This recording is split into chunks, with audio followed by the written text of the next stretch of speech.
திரு ஸ்ரீதர், நிறைவா உங்க கருத்து. இப்ப அந்த நம்ம பிரவீன் காந்தி சொன்ன ஒரு கருத்தை நான் ரொம்ப ஆதரிக்கிறேன் தம்பி. இப்ப நீங்க நம்ம நல்லக்கண்ண ஐயா இறந்து போனாங்க. எவ்வளவு நேரம் நீங்களாம் லைவ் ரிலே பண்ணீங்க? அதே நேரத்துல பாக்கியராஜோ நல்லக்கண்ண ஐயாவுக்கு முழுமையா லைவ் ரிலே பண்ணோம். எல்லா தொலைக்காட்சியும் பண்ணாங்க. நீங்க ஒருவேளை இல்ல பண்ணாங்க.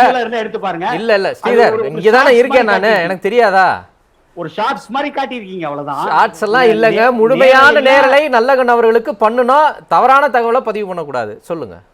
அதாவது நீங்க பாக்கியராஜ் சார் இறந்த பொழுது பாரதி ராஜா சார் அதுக்கும் அளவுக்கு நீங்க அது பண்ணல. அதெல்லாம் பண்ணணும், அதை நான் மறுக்கிறேன். சரி, ஓகே அடுத்து வாங்க. தகவலை பதிவு செய்யணும்ன்ற நோக்கம் எனக்கு இல்ல. சரி, இது ஒரு பாயிண்ட். அது அந்த ஊடக வெளிச்சம் ஒரு மிகப்பெரிய ஒரு காரணம். அதே நேரத்தில் அதே சினிமா துறையிலிருந்து வந்த காரணத்தினால நடிகர் திலகம் உலகத்தின மார்லன் பிராண்டோ ஷெவாலியோ விருது பெற்றவர் நடிகர் திலகம். நானே ஒரு 3 நாளைக்கு 2 நாளைக்கு அவர் கூட திருவையாறுல பிரச்சாரத்துல இருந்தேன். அவரால் வெற்றி அடைய முடியலையே, வெற்றி கூட தொடக்கூட முடியலையே. ஸோ திரையுலகத்திலிருந்து ரஜினிகாந்த் சிவாஜி சாருக்கு இல்லாத ஒரு பெரிய ஒரு பிரபலமோ ஒரு பெரிய ஒரு இதுவோ தனுஷ் தம்பிக்கோ இல்ல தம்பி விஷாலுக்கோ இருக்கிறத நான் நினைக்கல. அவங்களும் திரை பிரபலம் தான், இல்லைன்னு சொல்ல. ஆனா சிவாஜி கணேசன் அதே மாதிரி பாக்கியராஜ் சார் நின்று தேர்தல் எல்லாம் ஒரு பெரிய வெற்றி அடைய முடியல. ராஜேந்திரே ஒரு முறை தோத்தாரு, ஒரு முறை ஜெயிச்சாரு. எல்லாமே அப்ஸ் அண்ட் டவுன்ஸ் வரும். சினிமாவிலிருந்து வருகின்ற ஒரே காரணத்தினால அவங்களுக்கு கொள்கை கிடையாது, சித்தாந்தம் கிடையாது, அவங்களுக்கு என்ன தெரியும் அப்படின்னு சொல்லவும் கூடாது. அதே மாதிரி விஜய் சார் கவர்மெண்ட்ல ஃபர்தரா என்ன பண்ண போறாங்கன்னு தெரியல. இப்பொழுது லஞ்சம், நான் பல அரசாங்க துறைகள்ல நேரடியா சம்பந்தப்பட்டு பழகிறதுனால அவங்களோட தொடர்பு இருக்கனால சொல்றேன், லஞ்சம் பெருமளவு குறைஞ்சிருக்கு. இதுல மறுக்க முடியாத உண்மை. இது யாருக்காகவும் ஒரு சார்ந்து பேச மாட்டேன்றது நல்லா உங்களுக்கு தெரியும். அதுக்கு அடுத்தது இவங்கெல்லாம் அரசியலுக்கு வந்துருவாங்க, ஜெயிப்பாங்க, ஜெயிக்க மாட்டாங்க, எந்த கருத்துமே கிடையாது.